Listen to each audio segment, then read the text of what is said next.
جزاك الله خير. أعوذ بالله من الشيطان الرجيم. بسم الله الرحمن الرحيم. الحمد لله رب العالمين ولا عاقبة للمتقين ولا عدوان إلا على الظالمين وأشهد أن لا إله إلا الله وحده لا شريك له وأشهد أن محمدا صلى الله عليه وآله وسلم عبد الله ورسوله أما بعد. We thank the Almighty Allah for giving us an opportunity to be here. We thank Him for His mercies that He's bestowed upon us. We bear witness that there is no deity worthy of worship except the Almighty Allah. We also bear witness that the Prophet Muhammad sallallahu alaihi wasallam is His servant and His messenger. Whosoever the Almighty Allah guides is really guided, and anybody who goes astray has nobody to blame but themselves. Today, Saturday, the 6th or the 7th day of Rajab, I'm not really sure. And that is approximately, we are about I think 7 weeks from Ramadan. And since we are the first week of Rajab, and from Rajab we are going to Sha'ban and then Ramadan. I mean, Almighty Allah safeguard us. It also corresponds with the 28th day of January 2023.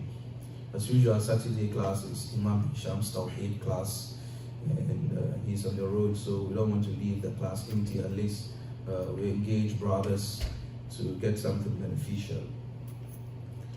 Today we want to look at nurturing the next generation of Muslims, and I believe it's very, very important that, you know, as Muslims we should have a foresight to look into the future to see what next. It's very, very important. Islam teaches us not to only live in today but also prepare for tomorrow. That is why there's a verse in Surah Al-Hashr where the Almighty Allah says, Ya ayyuhalladhina amanu taqullah وَلْتَنْظُرْ نَفْسٌ مَا قَدَّمَتْ لِغَدٍ. O you who believe, be mindful of Almighty Allah, and then make provision or observe, or every soul should be prepared for what is going to happen tomorrow. Even though in the verse, tomorrow in the verse means on the day of Qiyamah, but we can take a cue from it that we must also prepare for Sunday, which is tomorrow, or prepare for Monday, or prepare for the next generations, because the Prophet Muhammad sallallahu alaihi wasallam prepared the younger Sahaba for the next generation. So like someone like Abdullah ibn Abbas, when the Prophet Muhammad died, he was only 13 years old. But then he was the Habrul Ummah. He's the scholar of the nation. He got to a point where Umar ibn Khattab, when he was Khalifa, in the meetings, he brings Ibn Abbas into the meetings. And the older Sahaba were like, Ya Amir al-Mu'mineen, what's this small boy doing here? We have sons like him. But we realize that you've been bringing him here all the time. He said, yes, there's a reason why I bring him in. The Almighty Allah has granted him understanding and knowledge, so we need to bring him in here. So it's important that we look at the next generation of Muslims. It's very important. Any nation that really wants to survive needs to look at what the next generation is going to be all about. It's important. If a nation doesn't look at the next generation, then that nation has no survival. That nation has no progress. Tarbiyah is a very, very important, institute when we come to Islam. And the word tarbiyah literally translates as nurturing or education or preparing something or somebody. And the Almighty Allah opens His book, the Quran, with a verse that we all know, which is Alhamdulillahi Rabbil Alameen. All adorations and appellations and thanks be to Allah. And then He says, Rabbul Alameen, the nurturer of the universe. There is a reason why the Almighty Allah used that word, Ar-Rabb. As we said earlier on, Ar-Rabb means a Lord, and the Lordship here is someone who creates and nurtures and nourishes. So when Almighty Allah says He's Rabbul Alameen, it means He is the creator of this Al-Alam. That is number one. He is the sustainer, He is the provider, He is the cherisher. Whether you are a Muslim or not, it's the Almighty Allah who created you. Whether you are a practicing Muslim or a negligent Muslim, it's the Almighty Allah who created you. Whether you are worshipping the Almighty Allah or not, He's the one who nourishes, and then He gives, and then He provides. Let's understand this. Sometimes you find out that the people who have the riches, well-to-do, they are not Muslims. And then you find Muslims going through hard times, going through difficult times. It doesn't mean that the Almighty Allah doesn't like you. No. It doesn't mean that Almighty Allah hates you. No. Each and every one of us has been programmed the way the Almighty Allah likes and then He wants. If you understand this basic principle in Islam, in the Tawheed, wallahi, you find a lot of things easy. You understand that? That sometimes the Almighty Allah will let you go through some tests. And those tests are going to wash you and clean you. Look at the Prophet through a difficult time. Ibrahim was told to slaughter his son. Musa had to flee from Pharaoh. You see, Sulaiman had the task of ruling the world. You know very well that if you have 10 kids in your family, it's not easy. Just 10 kids. It's not easy. Sulaiman was given the task of ruling human beings and jinns and animals. He could understand the language of animals. You don't think it's a privilege, it's a responsibility. إن عظم الجزاء من عظم البلاء. The size or the magnitude of the reward is in proportion with the size and the magnitude of what? Of the test. As I always say, you don't go through a high school and then you are giving a PhD certificate. It doesn't happen that way. And nobody goes through PhD and then on the graduation they are giving a high school certificate. No. You have to go through what? Those levels to achieve those higher grounds. So the Almighty Allah tells us in Surah Al-Baqarah, يا أيها الذين آمنوا يا أيها الناس اعبدوا ربكم الذي خلقكم والذين من قبلكم لعلكم تتقون الذي جعل لكم الأرض فراشا والسماء بناء وأنزل من السماء ماء فأخرج به من الثمرات رزقا لكم فلا تجعلوا لله أندادا وأنتم تعلمون. In this verse in Surah Al-Baqarah, the Almighty Allah didn't say يا أيها الذين آمنوا. He said يا أيها الناس. Every person, the Almighty Allah, this message is for every human being. اعبدوا ربكم. Worship your Lord. Here still the Almighty Allah used Rabb. الذي خلقكم. He is the one who created you. You yourself know that when you look at yourself in the mirror, it is not Philadelphia's carpenter who created you. You know that very well. If you look at yourself in the mirror, your forehead, the way it is placed, where your nose is placed, where your eyes are, where your mouth is, where your ears are, you look at yourself, you know that yes, there is a master strategist, a master creator who created you. And if you observe the dunya now, all the movies that Hollywood are creating, when they talk about aliens, the description looks like a human being. Because it's a nose, it's eye, it's mouth, it's ears, it's the same thing. You can't go out of the box to create something different because it is the master creator who has created us. And the procedure through which the Almighty Allah creates us, wallahi, is very, very wonderful. You start from clay, you become a sperm drop, you become blood, you become muscle, you turn into bones, and then that bones are clothed with flesh. And then the Almighty Allah comes now, and then the eyes, and then the nose, and then the lips, and the mouth are all designed out of you. And then on the day that you're going to come out even to the dunya, the Almighty Allah says, ثُمَّ السَّبِيلَ يَسَّرَ. Even the path through which you came to the dunya, it is the Almighty Allah who facilitated it. With all due respect, look at, the privacy of a woman. And then a whole human being comes out of it. A whole human being. All the pelvic bones that are there, the Almighty Allah softens them. Otherwise, the bones will choke you and then you die before even coming out. And then the Almighty Allah puts you in the womb of the mother, and then He has shells of protection protecting you all the time. and then you are in the womb of the mother, nobody ever thinks that, oh, this baby is in the womb, he might be hungry. Let's give him pizza for him to eat, or let's send some lemonade for him to drink. Nobody ever thinks of that. And then in the womb of the mother, nobody would think like, oh, by now maybe the baby wants to wee-wee or the baby wants to poo-poo. How is that going to happen? It's the Almighty Allah who takes care of that. And then on the day that you are born, it's the Almighty Allah who takes care of everything. So, الَّذِي خَلَقَكُمْ, He's the one who created us.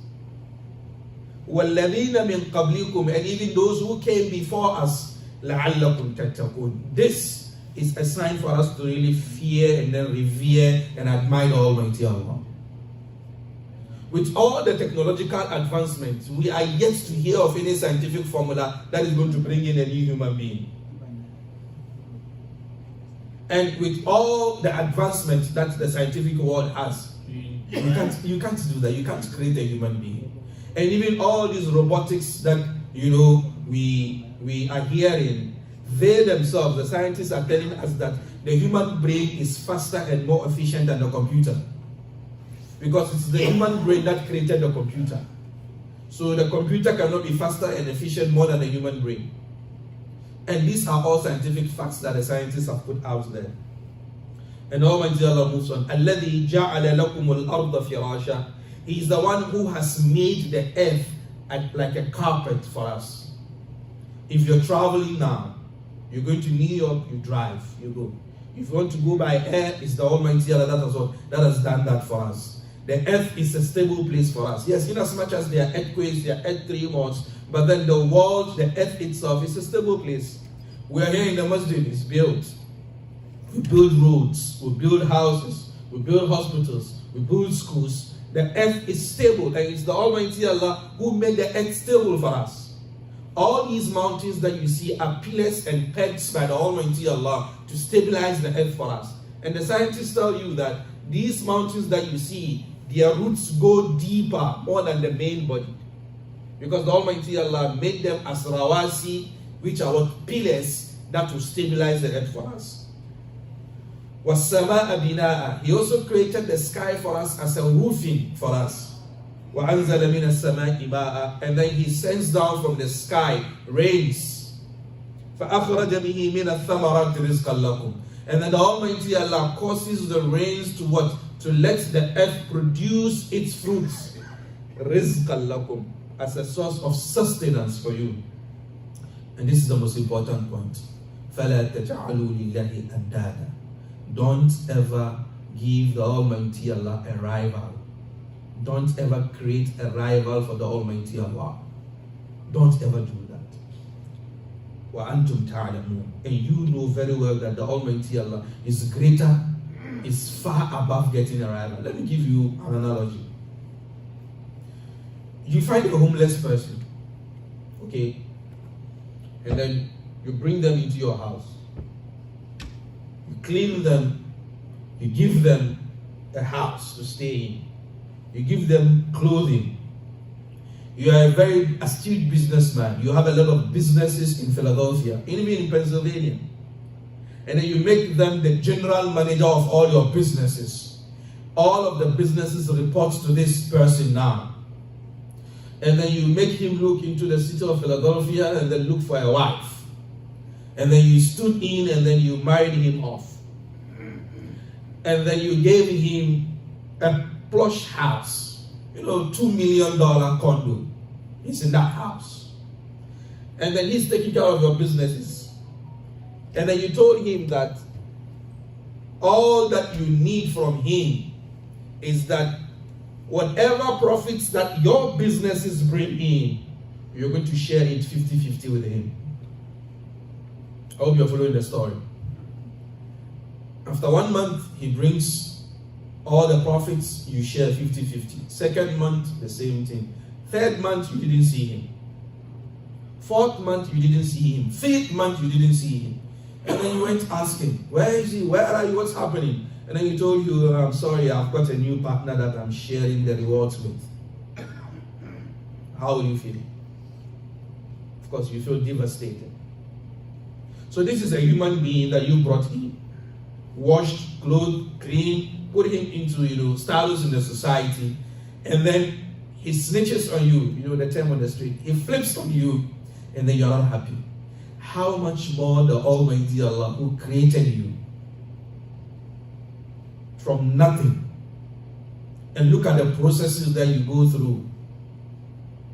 He gives us sunlight free of charge. This light that we're using, is it free? No, we pay. Actually, we pay the bills at the end of the month. We pay the bills, it's not free. If you don't pay the bills, the government will come and take it away, right? But have we ever thought of paying for sunlight bills? No. When you are sick and then you go to the hospital and then there's a need for them to give you oxygen, is it free? You pay. But then here we are breathing the air of the Almighty Allah free of charge. If there was a machine on our nose here, if you $1, $2, $3, who will be able to pay the Almighty Allah? None of us. I'm just using these simplistic, examples just to draw attention to the numerous mercies that the Almighty Allah has given us, the numerous and the bounties of the Almighty Allah. When you say we're going to sit down to really, really count the mercies of the Almighty Allah, we will not be able to do that. And these are the things that we need to teach the next generation, for them to understand who is Allah. Let them understand that. Because we live in times of ideological warfare, and people are quick in, throwing away the God factor out of it. And the problem of the world today is that we've thrown out God out of our dealings. In our businesses, there is no God. In our medicine, there is no God. In our day-to-day activities, there is no God. In our family life, there is no God. So we're living a secular life, an atheistic life, and then we feel it's okay. And then the problems are compounding, and then we are looking for the solutions, and the solutions too, we are not looking for God-oriented solutions. So our problems are compounding, they are becoming more complex, whereas the solutions are there for us. A tarbiyah, or nurturing the next generation, must first and foremost nurture the soul, the ruh. It's very, very important. Because if the soul, if the ruh is nurtured, is polished, then the outer body becomes bright, the outer body becomes shiny, and the outer body becomes straightforward. But then when we nurture the body, and then we forget the soul, then we live the life of animals. Because we have a soul, and the soul is accountable to the Almighty Allah. And when we die, the soul leaves the body and goes to the Almighty Allah. So we need to nurture that soul. And nurturing that soul, number one, is through Tawheed. It's very, very important. In all the ways and in the seas that we find ourselves in, nurturing the Tawheed of the people is very, very important. I think from yesterday or the past couple of days, there's a video that is trending on social media back home in Ghana. It's a very funny video, but then it's very educative. You know those marabu in Africa? Those men who say they are men of God and then they help people. If you need money, come. He is living in a single room, but he tells you if you need money, come. He doesn't have good food to eat, but he tells you if you need money, come. So those charlatans, he was invited onto a television station, to come and do all his tricks. When he finished, the host told him that, can you give us your telephone number so that those people who want to, patronize your business. And then he mentioned the number, for example, in English, 0, and then he mentioned the number 0, so and so and so and so and so and so. So when he finished mentioning the number in the English language, the host, the hostess, told him, okay, fine, this number is in the English language. Since you say you are a sheikh, a madam who understands the religion, give us your number in the Arabic language. Because of course, if you are a Muslim and then you are a sheikh, you must know Arabic. And then he gave the number in the Hausa language. There, the woman said, no, I know Hausa. This that you are saying is in Hausa. Give us the number in the Arabic language. And he started Alif, Baum, Taum, Jimu, Helm, Om. That's what he said.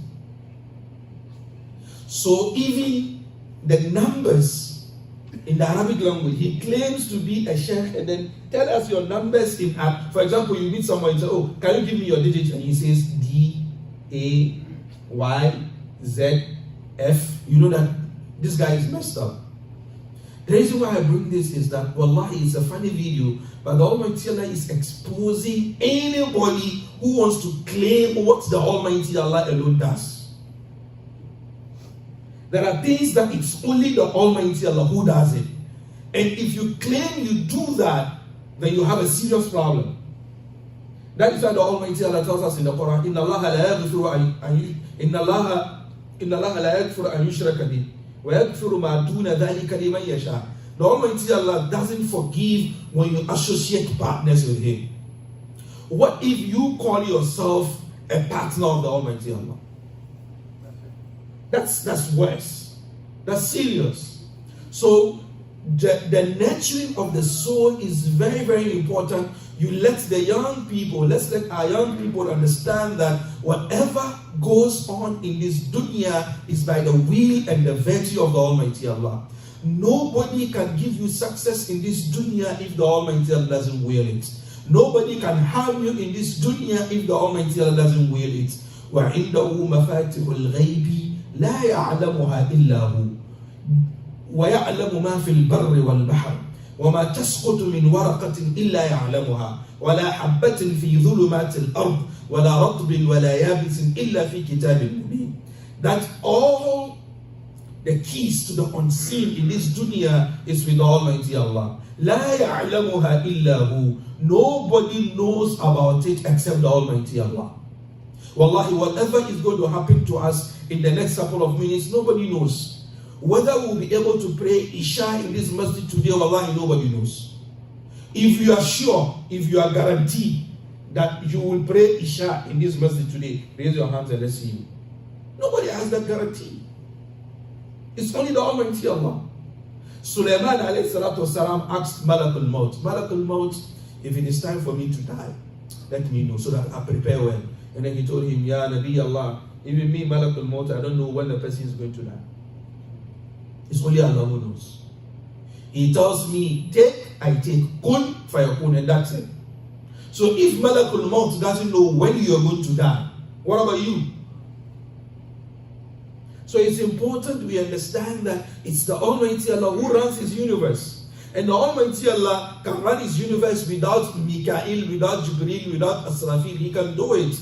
But then He puts all those people there, or all those beings there, so that we human beings can learn from how the Almighty Allah operates. It's a lesson to us. Otherwise, the Almighty Allah doesn't need that. For example, we are in the masjid today. There's someone who will come and call the adhan, right? There's someone who's come to lead the masjid. And there's someone who's going to clean the masjid. And there's someone who's going to take care of the bills of the masjid. We the imams, we come and lead prayer, but sometimes the expenses of the masjid, we don't know how it goes. We don't know how it happens. How the masjid is able to foot the bills. There are people who take care of that. So it teaches us administrative work. But then the Almighty Allah doesn't need that. When we come to Jumu'ah, there are brothers who stand on the roadside, right? What do? They direct cars to come in. If you say you are the imam, go and stand by the roadside and direct the cars and come in. And then you come and call the azan, and then you mount the pulpit and then you give a khutbah. It's not going to happen. It's not possible. So the Almighty Allah did that so that we will learn how to run our affairs. But He doesn't need Mikael, He doesn't need Asrafil, He doesn't need Jibreel, He doesn't need Malak al-Maut, He doesn't need anybody. But then He does that so that we as human beings can learn from that. So, لا يعلمها إلا هو. The keys of the unseen is the Almighty Allah. There is the last verse. The Prophet Muhammad explains this verse with a verse in Surah Al-Luqman where he says, Inna Allah indahu ilmu as-sa'a. It's the Almighty Allah alone who knows the day of judgment, what is going to happen. The Prophet Muhammad tells us it's a Friday. That's the only thing that we know. Was it yesterday Friday? Is it the next Friday? We don't know. That's only Allah knows. Inna Allah indahu ilmu as-sa'a wa yunazzilu al-ghayth. It's only the Almighty Allah that sends down rain. The meteorological department can give their foresight. They can tell whatever they want to do. They can do their forecast. But it's only Allah who wills that it will rain or it will snow. They don't have that power. وَيَعْلَمُ مَا فِي الْأَرْحَامِ. It is only the Almighty Allah who knows what is in the womb of a woman. Maybe science has advanced now. They scan, the CT scan. They go and scan and then they'll say, oh, the baby, it's a male, and then it is 28 weeks or 7 or this week's old and stuff like that. Fine, science has advanced. Now, let's ask the doctors. When the baby is born, will it be left-handed or will it be right-handed? They can't tell you that. When the baby is born, how many bags of rice will the baby eat before he dies? They don't know. Okay, how long will the baby live? You don't know that. That is what only Allah knows. That is why when you need something, you go to the Almighty Allah. For example, those who are married and then they need kids, you don't need any sheikh. Even if you come to me, you only come to me, sheikh, help us in the prayer so that we can give birth. But me, I don't have kids there in the office that if you come, okay, you want baby, I give you one. No. And no human being has that.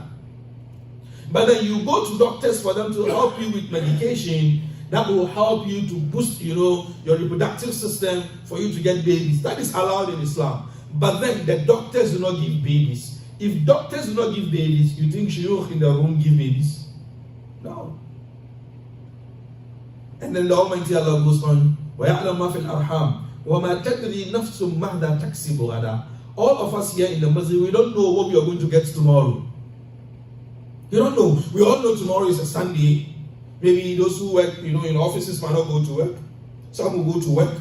Some of us will come to the Masjid here because there is madrasa, we will teach the kids. But then actually what is going to happen tomorrow, you don't know. Even the dress that you are going to wear tomorrow, you don't know.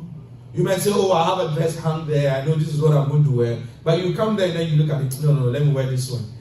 It's the Almighty Allah who runs every nitty-gritty in this world. It's the Almighty Allah who runs it. And then finally, وَمَا تَدْرِي نَفْسٌ بِأَيِّ أَرْضٍ تَمُوتُ. Wallahi, we don't know where we are going to die. You don't know. Nobody knows. It's only the Almighty Allah who knows. So وَعِنْدَهُ مَفَاتِحُ الْغَيْبِ لَا يَعْلَمُهَا إِلَّا هُ. The keys of the unseen are with the Almighty Allah. لَا يَعْلَمُهَا إِلَّا هُ. Nobody knows that except the Almighty Allah. وَيَعْلَمُ مَا فِي الْبَرِّ وَالْبَحْرِ. It's only the Almighty Allah who knows what's in the sea and what's on the surface of the earth. وَمَا تَسْقُطُ مِنْ وَرَقَةٍ إِلَّا يَعْلَمُهَا. There is no leaf that will fall off a tree and fall on the ground except the Almighty Allah knows. وَلَا رَطْبٍ وَلَا يَابِسٍ إِلَّا فِي كِتَابٍ مُبِينٍ. Not even a dry twig or a fresh grass except the Almighty Allah knows every details about it. There are things that human beings are capable of doing, yes. And there are things that it is the sole preserve of the Almighty Allah. Let's not lift the status of shuyukh and mashayikh to the status of the Almighty Allah. This is a sin that the Almighty Allah is not going to forgive. Unless you repent and become fresh. But your istighfar is not going to clean that. Let's understand that. Because sometimes in some parts of the world, we have some men who are charlatans, who are thieves. Excuse me for using those words, because the reason why I say they are thieves is that they steal your iman and they steal your money too. This afternoon, Sheikh Qasim played an audio to me that someone sent him the audio, and the person is saying that someone sent it to him that he wants Sheikh Qasim to verify whether that is authentic or not. And the audio goes like, if you need anything from the Almighty Allah, get Zamzam water. And then look for 1 kilo of dates. Tamar, 1 kilo of dates. And then pick 41 pieces of that 1 kilo of dates. And then on every one date, you say La ilaha illallah 10 times and you put it in the water. You pick another one, La ilaha illallah, La ilaha illallah, La ilaha illallah. And then you put it into the water. 41 of that. And then you shake it. Every morning you take one and chew. Every morning you take one and chew. Every morning you take one and chew. In 7 days, the Almighty Allah is going to accept your prayers. And people, this procedure, a lot of people make money out of it. Someone will say, but Sheikh, what is wrong with the La ilaha illallah that he said? And what is wrong with the dates? And what is wrong with the Zamzam? There's nothing wrong with them. It is the combination that has a problem. the Prophet Muhammad sallallahu alaihi wasallam teach us this combination? No, he didn't teach us this combination. So go and do what the Prophet Muhammad sallallahu alaihi wasallam said. So those charlatans, what they do is that they bring you Ayatul Kursi, they will bring yes, Qul Hu Allah, they bring Birabil Nas and Birabil Falak, and then they give it to you in a style. And because they know how gullible some of us are, they will tell you Inna Anzalnahu 75 times. And then you sit and then you recite Inna Anzalnahu 75 times. They tell you Ilafi 256 times. Baqarah alone is 286 verses. The Ilafi Quraysh is about 3 or 4 verses. If you multiply that by 250 something times, you are almost 1,000. If you had sat down to read Surah Al-Baqarah, it's enough for you.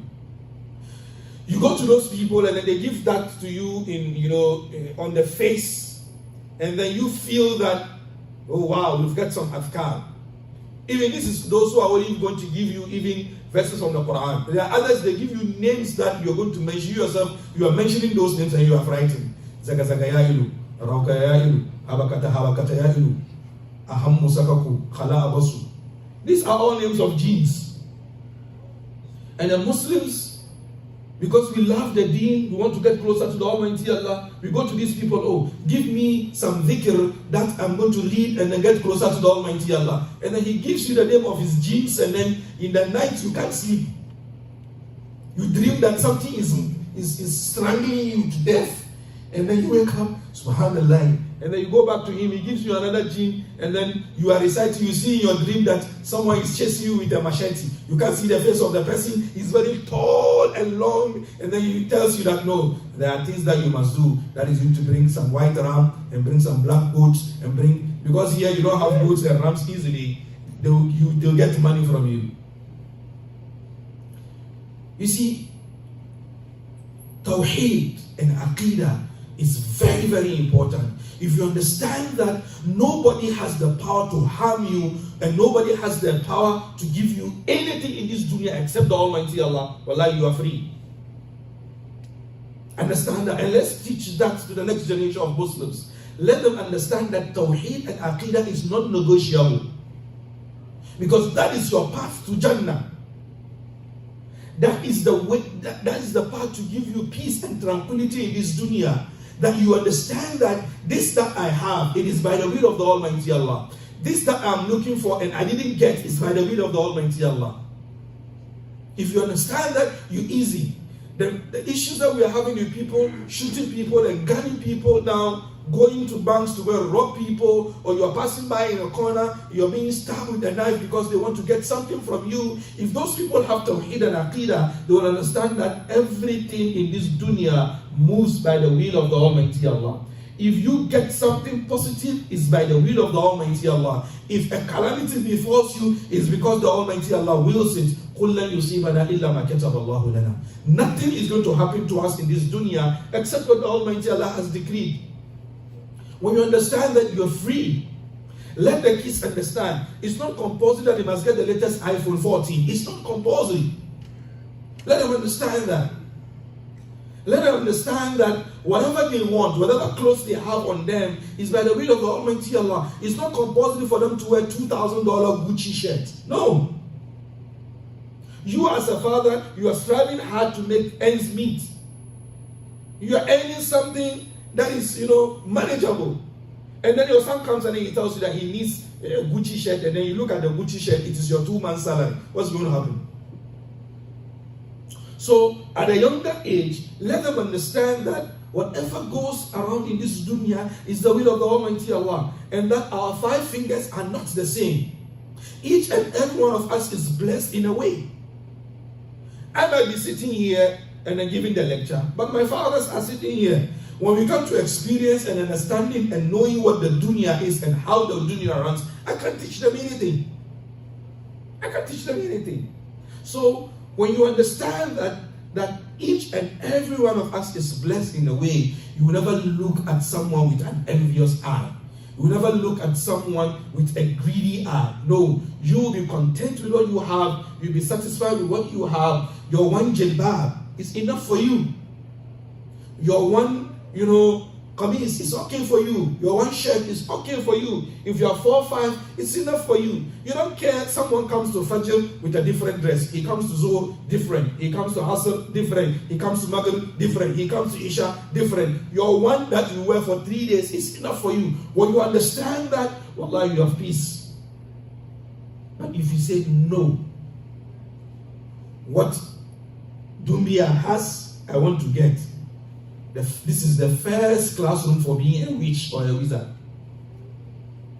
If you want to be a wizard, always want what other people have with envy and jealousy. That's the first classroom for being a wizard. You don't know the kind of job that person is doing. He earns more than you do. That is number one. Number two, you don't know the family size of that person. Maybe he has less mouths to feed. You have 10 kids to feed, and he has only 2 kids to feed. Definitely he will have the luxury to what? To buy other things. You have things on your hand. So we need to understand that and then prioritize that. So number one, the tarbiyah of the soul, nurturing of the soul is very important. How do we do that? By letting them know that it's only the Almighty Allah who runs the universe. That is number one. Number two, by letting them understand that you need to worship the Almighty Allah. Worship. Don't say they are kids. No. Al-ilmu fi al-sighar kan-naqshi fi al-hajar. Knowledge in youth is like a carving in stone. So when a person is being trained on a path, that's how the person grows up with. The psychologists will tell you that when a baby is born, the brain or the mind of the baby is clean, is clear. They call it tabula rasa in psychology.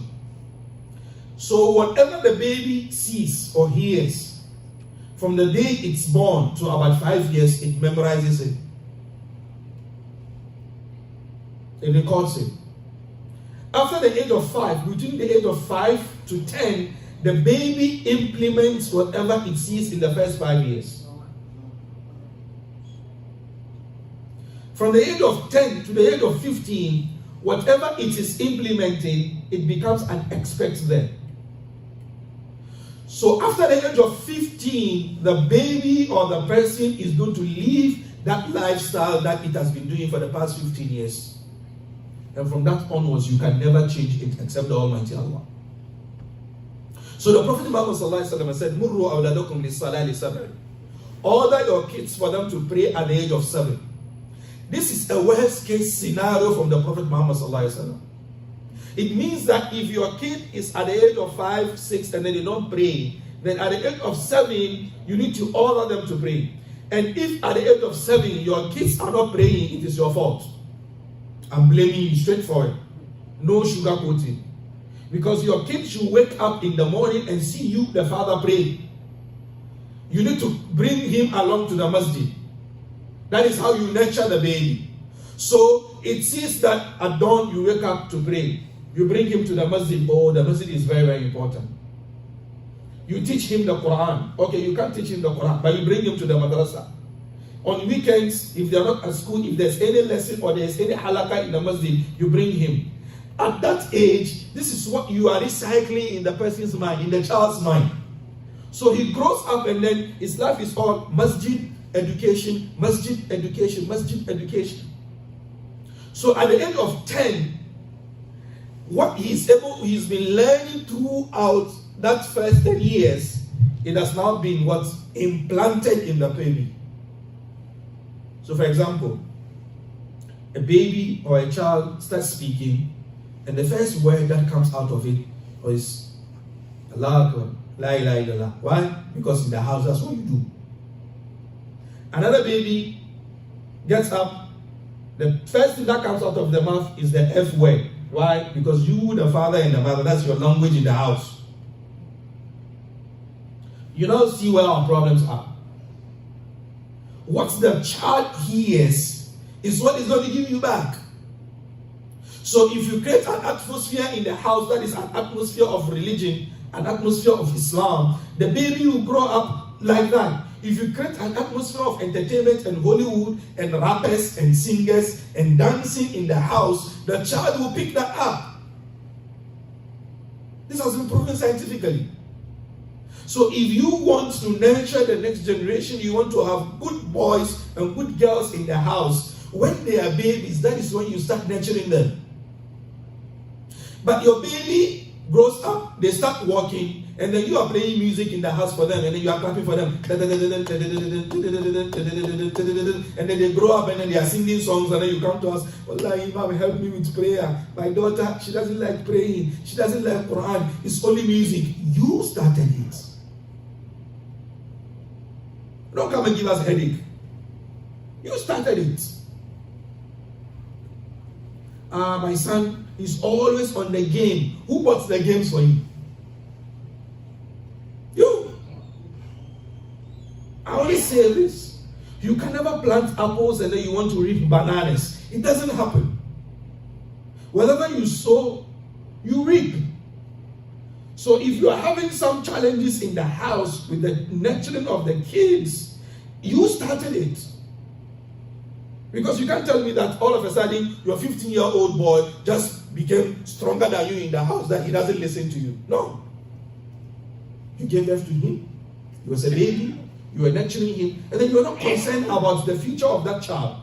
You are concerned about you going out to go and make your money and get your money, and then you buy for them the latest iPhone, you buy for them the latest gadgets, and then when they were children, you take them to the barber for a haircut, you give them all sorts of haircuts. Now they are 15, 16, 17, and then they want to have all kinds of haircuts, and then you tell them, no, you can't have that haircut. Don't forget, when they were 5, 6, 7, you were taking them to the barbering shop, and then you were telling them to have those haircuts. Just as an example. Because sometimes in the madrasa, we are having some problem with some kids. Some kids come with their hair, and then you think that they are brothers to Bob Marley. Have your haircut. No, I've been keeping this for about a year. And I told one boy, your hair and the madrasa, which one is more important? Now his ego has come in. He knows very well that the madrasa is more important than his hair. He knows it. But then the ego is telling him, the madrasa. And I said, let me tell you one thing. You see this, your hair. The moment the police come here, they are going to arrest criminals. They will arrest you first. He said, Chef, why? I said, look at my haircut. Look at these people's haircuts. Everybody has a nice trim hair. And your hair, it looks like a playground of mouse and rats. You look suspicious.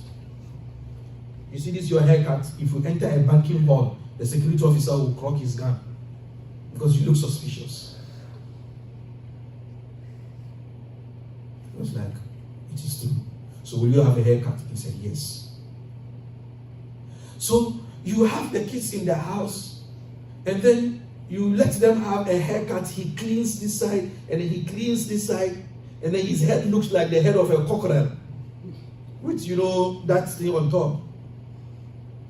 And then you don't let them read the Quran. The Quran is not read in your house. It's all about music. It's all about games. It's all about movies. And then you bring them to the madrasa, alhamdulillah. You bring them here.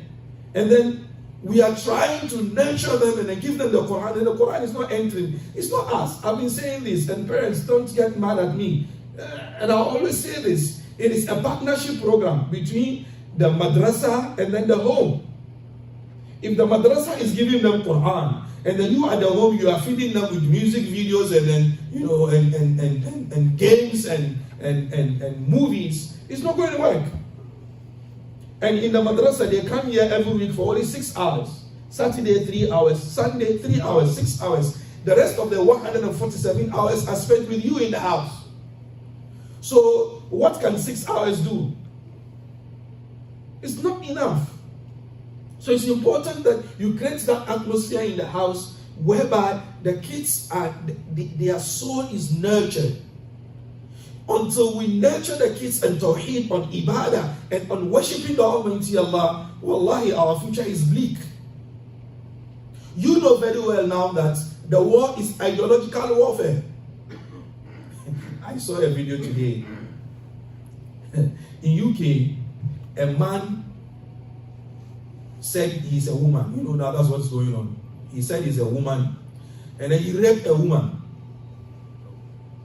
And then he's been sentenced to prison now. And then his lawyer said he's a woman, so they should put him in a female prison. What is going to happen? It's like you've thrown a lion into a farm full of goats. That's what is going to happen. So it's ideology now. And they've gone to the extent whereby 4-year-old kids, 5-year-old kids, 6-year-old kids are being told that, no, you are not a boy, you are a girl. And then they are given hormones. And we've gotten to a point now whereby some are saying that the moment a child is born, you can't tell whether they are male or female. Yes, that's what is happening now. When a child is born now, you can't say whether they are male or female. You leave it like that. When they grow up, they will choose. They will choose.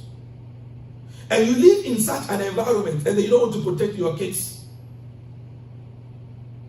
There is this program on TV, Dr. Phil. Dr. Phil, one boy said he's a woman. And then he went and then he had all this, surgery and all these injections. And then his mother came on the same show. And the mother said, no, you're not a girl, you are a boy. I gave birth to you. When you were born, I saw what was between your legs. You are a boy. He said, no, I'm not a boy, I'm a girl. And the boy said something that struck my mind. He said, don't forget, mommy, when I was a baby, you were dressing me like a girl. And the mother couldn't speak. When he was a baby, when he was a child growing up, the mother was dressing him like a girl. So be very careful. You're dressing your kids. The girls, you are dressing them like boys. And the boys, you are dressing them like girls. And then they grow up and then the boy says, when I was growing up, I had a conflict of ideologies and identity. I was born a male, but now I don't feel like I'm a male, I'm a female. And this has opened up a door now that some men in athletics who are very weak, they now say they are women and they go and then they join athletics in the women and they beat them. They are breaking all kinds of records. It's happening now. Recently there was, I think, swimming. Yes, a swimmer. In swimming, when they go swimming in men, he comes like 100 and something. He said, no, he's not. He says he's a woman now. He's gone there. When they start, he will finish. The women have not even started. He says he's a woman. So now, even within all these settings, they are having challenges. But the problem is that as a Muslim, the Almighty Allah has already given you a guideline to protect yourself, your kids from all these, issues. Even the Muslims themselves are saying it's okay, it's enough is enough. Enough is enough. Because 4-year-old kids, the law says that 4-year-old kids cannot drink, right? Yes. It's only when you are 18. Even for us, even if you are 2,000, you can't drink. It's not even about 18. In Islam, even if you are 2,000 years old, you can't drink. It's not about age. It's about the law. If 4-year-old kids cannot drink according to the law, why are you disturbing 4-year-old kids with identity? I'm so, I'm this, I'm like that. It doesn't work. So if you live in such an environment whereby it's all about ideology, it's all about ideological warfare, people are thinking, they are thinking some kind of thoughts that when those thoughts come into your mind, you are like, how? Then you need to protect yourself and your kids. Alright. So, let's look deeper in nurturing the next generation of Muslims. It's very, very important. Especially those of us here in America. It's very, very, very important. You live in a very free environment. If the moment your child is 18 years old, he can choose to leave the house, true or false? The law allows him to do that. So before he gets to that 18, you should nurture and put that love of Islam and the Almighty Allah and the love of you in his heart. Do that. Wallahi. Do that. Let them understand who the Almighty Allah is. So I'm very happy that sometimes the fathers, you can see, they bring some of the kids, the younger ones, the babies in the masjid. Let them come. Let them come and even disturb in the masjid. We want them to disturb here. It's better for them to come and disturb us here than for them to go to the ghetto. It's better for them to come and then be running around in the masjid at the back. It's better for us than for us to say, no, don't bring them here, don't bring them here, don't bring them here. Where are they going to go and then to see Islam and then learn Islam? But then, the ones who are disturbing a lot student, we should consider that. That's just an aside. But we need to have these conversations as Muslims, because it's not easy. Wallahi, you cannot nurture your own child, give birth to the child grows, they are 18 years old, and they say, Daddy, I don't need you. It's very painful. We have not yet reached there, but those of you who have older kids know how painful it is. You give birth to them, you fed them, you clothed them, you taught them how to speak, especially mothers.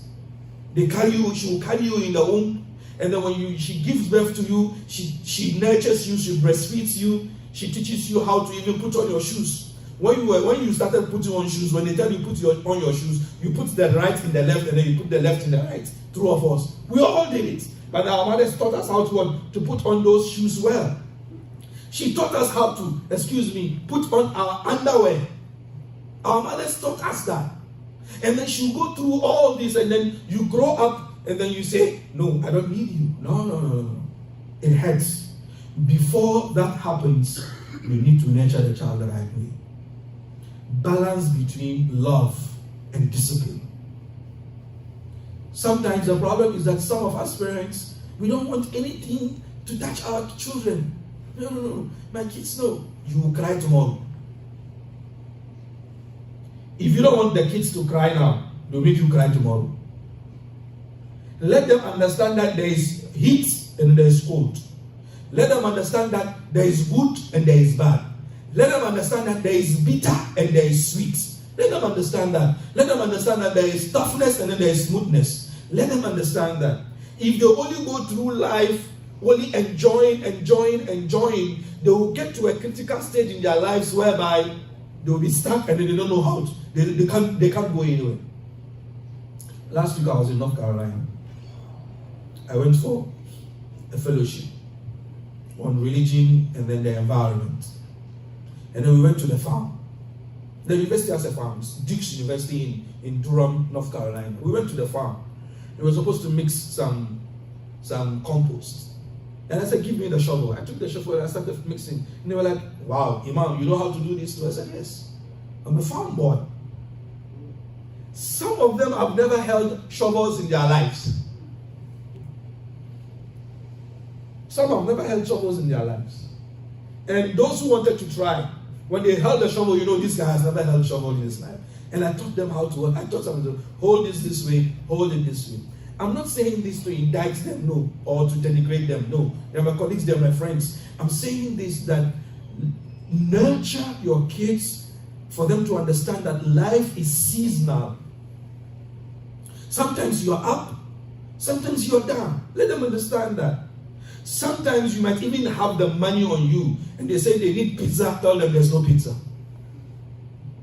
Let them understand that sometimes you get to a point in life whereby you can't get what you want. Let them understand that.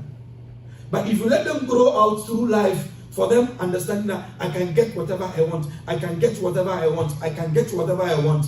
The day they get to somewhere that they want something and they don't get it, they'll shoot somebody. They'll shoot somebody. But if they understand that life is seasonal, these are days that the Almighty Allah rotates them on people. Aisha radiallahu anha says that sometimes we stay with the Prophet Muhammad sallallahu alaihi wasallam for months and then the fire has not been kindled to even cook food in the house of the Prophet Muhammad sallallahu alaihi wasallam. That is the Prophet Muhammad sallallahu alaihi wasallam. Maryam had angels bringing food for her from Jannah. True of us? True. Is Maryam better than the Prophet Muhammad sallallahu alaihi wasallam? No. But the Almighty Allah made the Prophet Muhammad sallallahu alaihi wasallam go through some of these instances so that you and I, when we come later, will come and learn. So let your kids understand that you have the money, but tell them, no, you can't have this. Yes, you can have this. Let them understand, no, you can't do this. No, you can't go here. Yes, you can go to this place. Yes, go here. Let them understand that. But if you are, no, you want to pamper the kids, you've turned them into angels, you don't want any harm to get to them, you don't want anything to touch them, you are treating them as if they are eggs. In the future, they'll make you cry. They'll let you cry. So in a nutshell, I know our time is fast spent and I have a lot of points to discuss, but I'm just going to repeat or summarize what we discussed. Nurturing the next generation of Muslims is very, very important for every community. Because we will not be here, and I can see a lot of faces with gray hair. A lot of faces with gray hair. I'm not saying you are going to die. No, that's not what I'm saying. And I'm not saying you are going to die before us, the younger ones. But then we need to prepare the next generation of Muslims who are going to pray in Wasatiya. We need to do that. And we can only do that if we have a deliberate, conscious effort. The first thing is that let's nurture their ruh and their soul. Let's let them understand who the Almighty Allah is. Let them understand that it's the Almighty Allah who runs the universe. Let's let them understand that whatever happens in this world is by the decree of the Almighty Allah. When good comes, it is the will of the Almighty Allah. When bad happens, it is the Almighty Allah who wills it to happen. Let them understand that. Number two, let them get closer to the Almighty Allah through ibadah. And the ibadah starts when they are young. Not when they are 15, not when they are 16. The ibadah starts when they are babies. That's when the ibadah starts. The ibadah starts when they are toddlers. Let them see you pray. Let them see you practice Islam in the home. Let them see you do that. That is what is going to build them up. But then when they are 15 years, that is when you start to bring them to the masjid. It's not going to happen. You have already failed before even the business has started. Let them see Islam in the home. Create that atmosphere in the house which is all about Islam. When they go outside, they will see a lot of things outside. But in the home, let it be Islam. Memorize the Quran with them. Even if you don't know how to read the Quran, you bring them to madrasa, right? No problem. When they come home, open the Quran in front of you and tell him, open his, let him read. Even if you don't know how to read the Quran, by doing that, you are nurturing him. But then, you buy for them all the expensive toys, you buy for them all the iPhones, you buy for them all the games, they have all the access to all the cables, they know all the most valuable players in the NBA, in the baseball, they know all the latest rappers and the monies that they earn, all the latest movies, they know all that, and then they don't know anything about Al-Ashara al-Basharina bil-Jannah. You have a question to answer on the day of Qiyamah. I verse to you, last statement. The Almighty Allah says, Ya ayyuhal ladhina amanu, O you who believe, O anfusakum wa ahlikum an-nar. Prevent yourselves and your families from entering the hellfire. You, the man, fathers, you will be questioned about your families on the day of Qiyamah. Understand that. There is no dodging of it. You'll be questioned about the wife. You'll be questioned about the kids. So from now, start writing your answers before you go to the Qiyamah. Because if you don't prepare your answers now, and then you go to the Qiyamah, there is no U-turn. Qiyamah is one highway, is one way. The moment you take that highway, there is no exit, there is no U-turn. And then the answers to that is you nurture your kids. If not for anything, I always say this. The Prophet Muhammad says, if you die, all your deeds are seized except three things. And amongst those three things, your child who remembers you and then he prays for you. My last question. The way you are nurturing this child, this girl or this boy, when you die, will they remember you and pray for you when you are in your grave? وآخر دعوانا أن الحمد لله رب العالمين والسلام عليكم.